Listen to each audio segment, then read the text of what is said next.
رفع حاجت کے آداب. بیت الخلاء میں جاتے وقت کی دعا.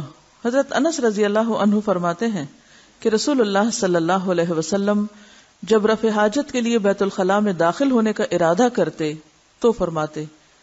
کب پڑھتے؟ جب داخل ہونے کا ارادہ کرتے، اندر جا کے نہیں، جب داخل ہونے کا ارادہ کرتے. اللہم انی اعوذ بک من الخبث والخبائث، اے اللہ تحقیق میں تیری پناہ پکڑتا ہوں نر اور مادہ ناپاک جنوں کے شر سے. رسول اللہ صلی اللہ علیہ وسلم نے فرمایا بیت الخلاء جنوں اور شیطانوں کے حاضر ہونے کی جگہ ہے. جب تم بیت الخلاء میں جاؤ تو کہو اعوذ باللہ من الخبث والخبائث، اللہ کی پناہ لیتا ہوں نر اور مادہ خبیث جنوں کے شر سے. بیت الخلاء سے نکلتے وقت کی دعا. حضرت عائشہ روایت کرتی ہیں کہ جب رسول اللہ صلی اللہ علیہ وسلم بیت الخلاء سے نکلتے تو فرماتے غفرانک، اے اللہ میں تجھ سے بخشش چاہتا ہوں. کیونکہ بیت الخلاء کے اندر ذکر نہیں کیا جاتا، یعنی نہ تو قرآن پڑھا جاتا ہے اور نہ ہی ذکر کیا جاتا ہے. تو وہ وقت جو ذکر کے بغیر اندر گزرتا ہے، جب اس سے انسان فارغ ہو کے باہر آتا ہے تو اس وقت بہترین ذکر پھر کیا ہے؟ غفرانک، کہ اتنی دیر جو تجھ سے دور رہے تو اس پر ہم تیری بخشش چاہتے ہیں. رفع حاجت کے مسائل. نبی صلی اللہ علیہ وسلم نے فرمایا جب تم قضاء حاجت کو آؤ تو قبلے کی طرف منہ کرو نہ پیٹھ، یعنی نہ منہ نہ پیٹھ، قبلہ رخ ہو کر نہ بیٹھو، قبلے کے ادب اور احترام کی وجہ سے. نبی صلی اللہ علیہ وسلم نے گوبر اور ہڈی کے ساتھ استنجا کرنے سے منع فرمایا. نبی صلی اللہ علیہ وسلم نے فرمایا 2 لعنت کا سبب بننے والے کاموں سے بچو. صحابہ کرام نے پوچھا وہ کیا ہیں؟ آپ نے فرمایا لوگوں کے راستے میں اور سایہ دار درختوں کے نیچے رفع حاجت کرنا.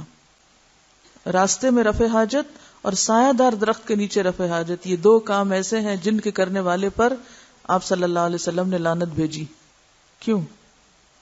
ایسا کرنے والا دوسروں کے لیے اذیت اور تکلیف کا سبب بنتا ہے. تو پھر آپ سوچیے کہ جو لوگ واش روم میں جا کر فلش نہ کریں، کموڈ کے اوپر پیشاب کے چھینٹے چھوڑ آئیں یا باتھ روم کا فرش گندا چھوڑ آئیں، ان کے لیے کیا ہوگا؟ یہ تو باہر جنگل میں اگر کوئی شخص راستے میں بیٹھ جاتا ہے جہاں اسے پتا ہے کہ لوگ یہاں سے گزرتے ہیں اور ان کی نظر پڑے گی اس نجاست پہ، یا یہ کہ سایہ دار درخت جہاں کوئی راہ گزر آرام کر سکتا ہے تھوڑی دیر کے لیے، تو اس جگہ پر ایسا کرنے سے منع کیا گیا. تو جو لوگ واش رومز کو اپنے بعد میں آنے والوں کے لیے گندا کر کے چھوڑ دیتے ہیں اور ڈھیروں پانی پھینک کے آ جاتے ہیں، مجھے سب سے زیادہ کوفت اس وقت ہوتی ہے جب کسی پبلک پلیس پر جہاں کوئی دینی اجتماع ہو رہا ہو اور قرآن پڑھے لکھے لوگ واش رومز یوز کر رہے ہوں. کبھی رمضان میں دورہ قرآن ہو رہا ہو کسی 5 اسٹار میں یا کسی کلب میں یا کسی پبلک پلیس پر، تو میں شرم سے پانی پانی ہو جاتی ہوں جب کبھی بھول کے مجھے کلاس کے بعد واش روم جانا پڑے اور بعض اوقات بغیر استعمال کے باہر آ جاتی، کیونکہ اتنا خطرناک ہوتا ہے اس وقت وہاں جانا کہ آپ بچ کے نہیں نکل سکتے. اور یہ صرف چند لوگوں کی نادانی کی وجہ سے ہوتا ہے.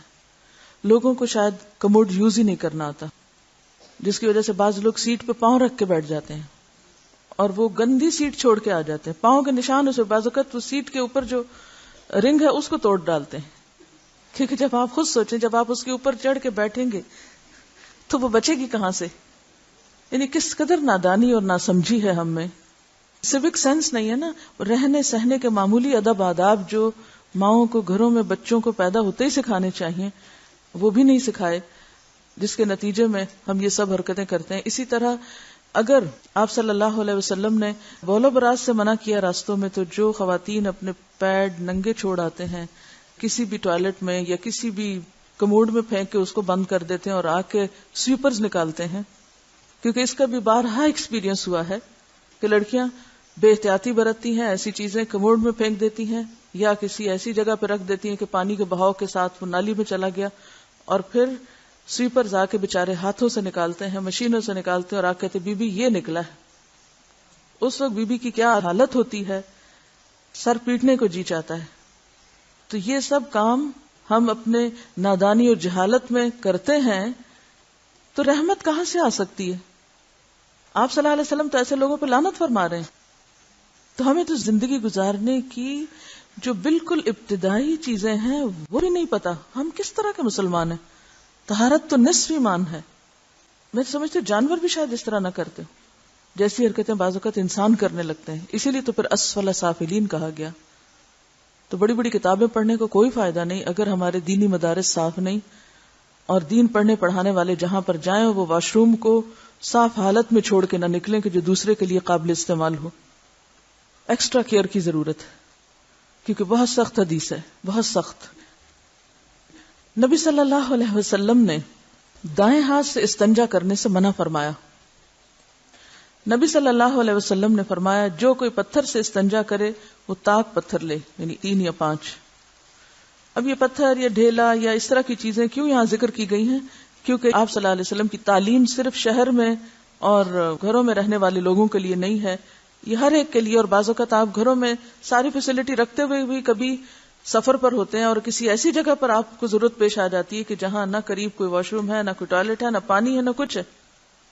تو آپ کو پتہ تو ہونا چاہیے کہ اب مجھے طہارت کیسے کرنی ہے اپنی، کیونکہ بعض اوقات جب لوگوں کو پتہ نہیں ہوتا تو وہ اہتمام بھی نہیں کرتے. پھر تو آپ صلی اللہ علیہ وسلم کی تعلیم بالکل نیچرل ہے، فطری ہے، اس لیے ان مسائل کو بھی اچھی طرح معلوم کر لینا چاہیے اگر کبھی روٹین سے ہٹ کر دوسرے طریقے پر صفائی کی ضرورت پیش آئے.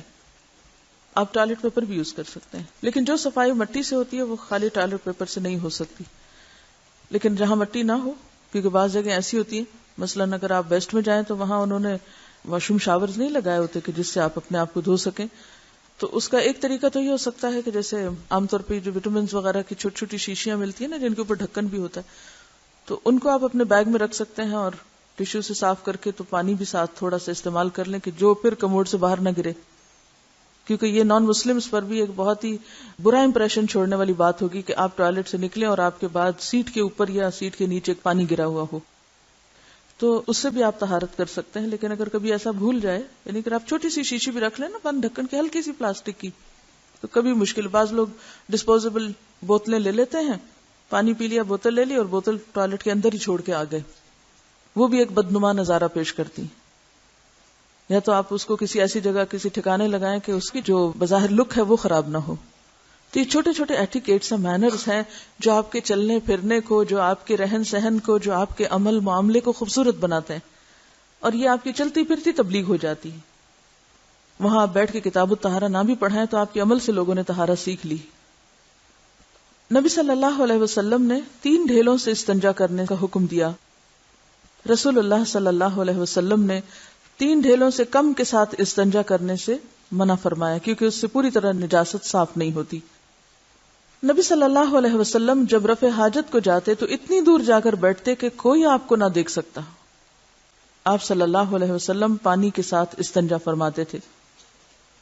نبی صلی اللہ علیہ وسلم نے سوراخ میں پیشاب کرنے سے منع فرمایا کیونکہ وہ بھی کسی جانور کا مسکن ہو سکتا ہے، تو جانور کو اذیت دینا بھی تو درست نہیں. کیا آپ چاہیں گے آپ کے گھر میں کوئی نجاست پھینکے؟ تو آپ سوراخ میں اگر نجاست ڈال رہے ہیں تو اس کا مطلب کہ کسی جانور کے گھر میں نجاست ڈال رہے ہیں. ان کا بھی زمین پہ جینے کا حق ہے، اور یہ بھی ہو سکتا ہے کہ پلٹ کے وہ نکل کے پھر کاٹ لے آپ کو. حضرت عبداللہ بن عمر فرماتے ہیں کہ رسول اللہ صلی اللہ علیہ وسلم پیشاب کر رہے تھے کہ ایک آدمی نے آپ کو سلام کیا مگر آپ نے اس کا جواب نہ دیا. اس سے کیا پتہ چلتا ہے کہ رفع حاجت کی حالت میں باتیں کرنا منع ہے. اگر سلام منع ہے تو باقی باتیں بھی منع ہے. نبی صلی اللہ علیہ وسلم نے غسل خانے میں پیشاب کرنے سے منع فرمایا، یعنی غسل خانے کی زمین پر پیشاب کرنے سے منع فرمایا. کیوں؟ اس لیے کہ پھر اسی کے اوپر پانی اور پڑے گا اور زمین پہ چھینٹیں پلٹ کے آپ ہی کے اوپر آئیں گی اور آپ پاک ہونے کی بجائے ناپاک ہو کے نکلیں گے. اب دیکھیے کہ ایسے مقامات پر ہمیں کوئی انسان نہیں دیکھ رہا ہوتا، یہ ہمارا اور خدا کا معاملہ ہوتا ہے، اور ایسے مواقع پر ہی انسان کا اصل تقوی سامنے آتا ہے کہ وہ خود کو اور دوسروں کو ناپاکی سے کس طرح بچائے. حضرت ابو ہریرہ کہتے ہیں کہ نبی صلی اللہ علیہ وسلم بیت الخلاء گئے، ایک برتن میں پانی لایا گیا، آپ نے استنجا کیا، پھر ایک اور برتن میں پانی لایا گیا، آپ نے وضو کیا. اس سے کیا پتہ چلتا ہے کہ استنجا اور وضو کا برتن الگ الگ تھا. جس شخص کو رفع حاجت کی طلب ہو پہلے وہ حاجت سے فراغت پائے پھر نماز پڑھے. نبی صلی اللہ علیہ وسلم نے فرمایا جب کھانا موجود ہو یا حاجت شدید ہو انسان کی تو نماز نہیں ہوتی، یعنی اس وقت توجہ انسان کی یا تو کھانے پہ لگی ہوتی یا پھر اندر کی تکلیف پہ، تو ایسی صورت میں انسان کو نماز نہیں پڑھنی چاہیے کیونکہ پھر خشوع و خضوع حاصل نہیں ہو سکتا. بول و براز کے دباؤ کی حالت میں اگر نماز پڑھے گا تو نماز میں چین، خضوع اور اطمینان حاصل نہ ہوگا، اس لیے نبی صلی اللہ علیہ وسلم نے ان سے فراغت حاصل کرنے کو مقدم فرمایا۔